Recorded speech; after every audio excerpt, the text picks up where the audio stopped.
So one of the things I realized when I was first running for office, I was running against Bill Rochelle.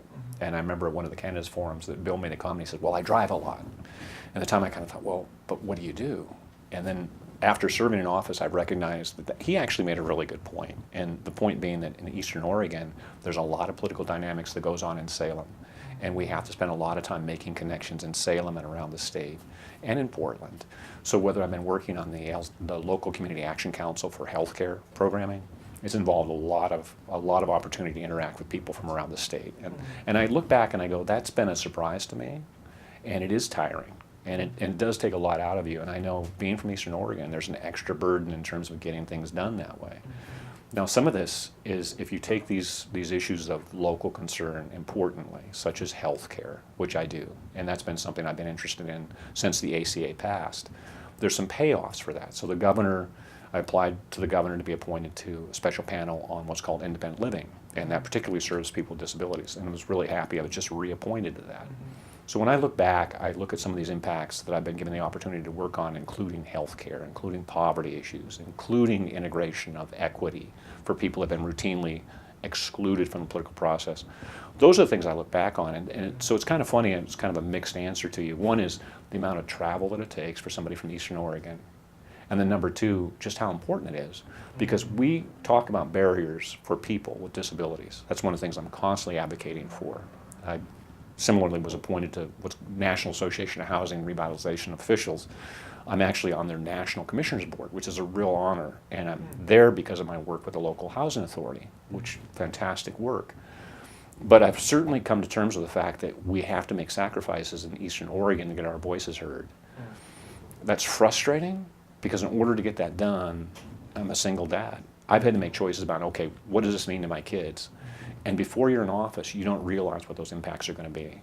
And at the time, my kids were, 10 and 11.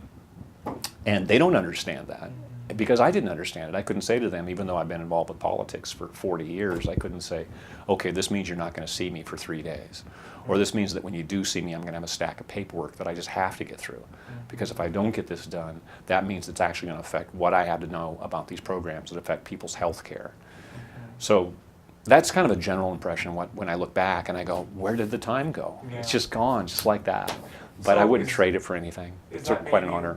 Is that maybe one of the, not what is Yeah, the decision no. that you're making? I think that is part of it. I think that's certainly true. But I have to say that overall my commitment to serving people that have been underrepresented in the political system has made me actually decide that there's something about politics that I'm not going to walk away from, and that is trying to affect the way that our policymakers actually take responsibility for people and their lives. And I'm not talking here about people not being able to make decisions in their own lives. And I keep going back to healthcare. So when I look at the way the system in Salem doesn't address rural needs in the area of poverty, I'm not walking away from anything. Because one of the things I realized last year, because I worked really, really hard to get term limits in the county, one of the things I realized that I want to do is to take that discussion and get the policymakers in Salem to recognize that there's one Oregon. We've got opportunities we need to share as a state if the state's going to quit going through these cycles of build and bust. And that means dealing with people that have disabilities and barriers to access to equity in employment, in housing, in health care. And I'm going to take that discussion on to Salem, and one way I'm going to do that is by making sure that when we have major elections in the state, that I do all I can to get people from Eastern Oregon, rural areas, southwestern Oregon, to run for offices and get their voices heard. Because for too long we've let these offices just go out to people that don't carry the message of poverty and health care, about rural needs. So one of the reasons I'm really not running, and frankly this is the best reason that I can possibly have, is I talked to you over a year ago about my interest in running for labor commissioner.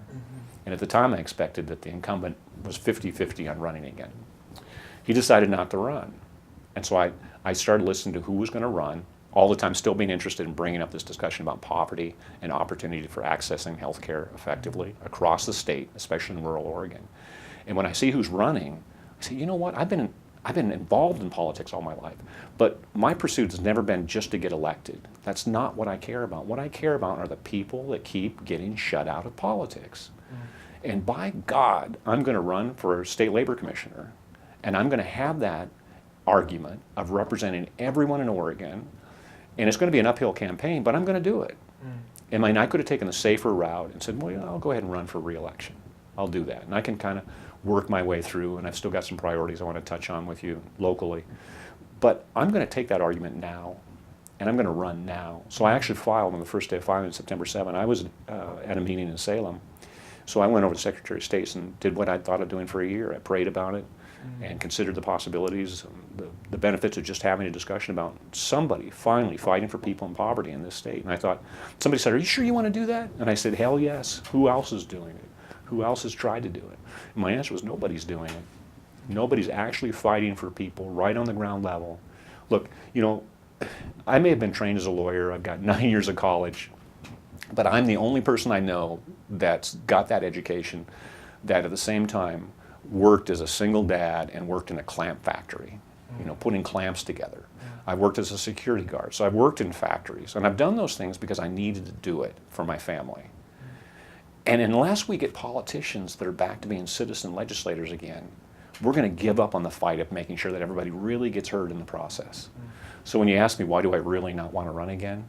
Look, I love Union County. I like what I've done. I like the fact that I'm a voice for the people who have been traditionally underrepresented. I like that. That's something that I think hasn't happened often enough in our county. And I've got this unique education at the same time. So I'm a strange duck. But by gum, you know what I'm going to do? I'm going to keep quacking like a duck, and I'm going to take this fight up to the next level. And we've got some professional politicians that are well-funded, that want to win the labor commissioner race, and I want to get in the way of that. I want to say, that's great. You can get to that office, but you're going to have to do what you can to get past my arguments for why we don't listen to everybody in the system. So I'm actually mostly motivated by that run for labor commissioner as opposed to just looking at all the travel. Because I'm looking at all the travel to get Eastern Oregon represented and recognizing this fight's got to go at a different level. I'm going to spin out that first part of the question a little differently than you might expect. One of the things we're lacking here is diversity. One of the things that we keep doing over and over again is relying on people that are established, that are older. It's time for younger people to start running for office. People in their early 20s need to run for office, run for city council. People in their 30s need to be county commissioners. So that naturally feeds into the second point, which is the voters. The voters, and there's an old thing in politics, the county commissioner races are usually popularity contests. That's great. The other thing, if they're not popularity contests, commissioner races tend to be issue-driven. That's probably not going to happen this time around. The voters need to pick people that have technical educations or certainly college degrees. Those are minimum qualifications now for voting for anyone. And on the other side is candidates that are only running because they want a steady income or because they feel that they like people in the community. Those are not the people we need anymore. We need people that are going to start breaking Union County out of the box. The potential's here, but those personal decisions aren't there yet. The voters need to step up and say, I'm not voting on the basis of somebody being a Republican or a Democrat or an independent. The voters have to stop that thinking because politicians that are good get very good at misleading the voters.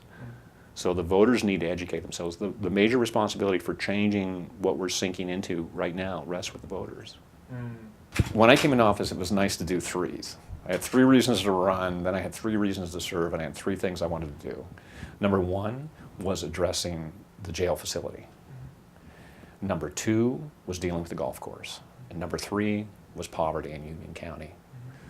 The jail program. We finally got a discussion going to get a master plan to fund a study for this entire campus. But in order to make that happen, what we have to do is get the citizens of the whole county to start talking about sharing services. 1 police department, 1 parks department, 1 library district. So to that end, one of the things I'm looking forward to doing before my term ends is getting an arts and culture bond request onto the ballot. People in the whole county need to make an assessment about, we're in this together.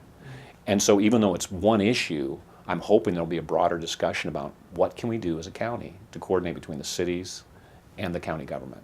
That's a discussion that I hope to continue. So that's important and addresses the jail issue to some concern. The second was the golf course. Finally, we're on the right track. We've depoliticized what happens out there, and I'm happy about that. We had a good discussion about it today, and we see that. Poverty is an interesting one because I want to set up a poverty council before I'm finished. Unfortunately, poverty, because it's so endemic and cooked into the system and involves prejudices that people don't easily set aside, I've been constantly disappointed by lip service about dealing with poverty. Poverty calls for personal examination. It's a spiritual issue to a lot of people. And I'm talking about dealing with poverty as something where you don't denigrate kids that go to school that are in situations of poverty. Study after study has shown that when our school teachers and our administration actually deal with poverty as a personal issue in the classroom, poverty begins to get solutions. If we don't do that, then our county is going to keep poverty as an issue that separates people. What's encouraging right now is the new superintendent. I'm excited to see his approach. He's open-minded. He's dealing with adverse childhood experiences, the ACEs approach. He's bringing in listening. He was at our LCAC, our county health meeting. I am excited by what that represents, especially in that particular venue.